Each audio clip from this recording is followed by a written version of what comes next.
Well, if you equate violent extremism with the departure of foreign fighters from Belgium, I would say that the key driver, it's not ideology, it's not Islam, it is the feeling of not belonging to the Belgian society, it is a feeling of having no future, and basically it is a feeling that, well, I have nothing to lose over here in Belgium, and I'm joining a group which promises me everything, brotherhood, sisterhood, dignity, whatever.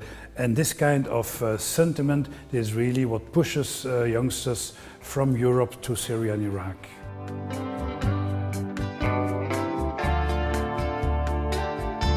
They're young, they have a superficial knowledge about on religion and politics, and basically they have the impression that they have no future.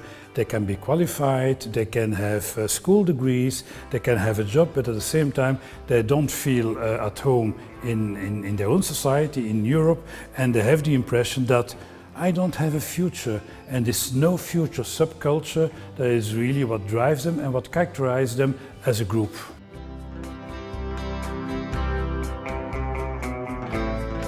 When we started to use the concept and the word of radicalization, it was right after the attacks in 2004 in Spain, the Atocha railway station. We thought at that moment it was external, but then we understood by Atocha, by London, the attacks in the summer of 2005, you are witnessing now a new phenomenon. It is kids, individuals who are born and raised in Europe, who at a certain moment decide to turn against their own compatriots. And what is happening with them? What in the domestic context explains that they have become vulnerable to the siren song of an extremist discourse.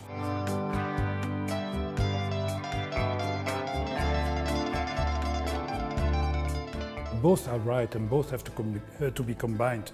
And I think that Gilles Kepel really is right to insist upon the importance of ideology, but at the same time Olivier Roy is right to insist about the context that makes individuals vulnerable to this ideology. And so the combination of the discourse, the ideology, the narrative on the one hand, and the conducive environment that Olivier Roy has been stressing, the combination of the two, I think it is a core explanation of the radicalization into terrorism phenomenon.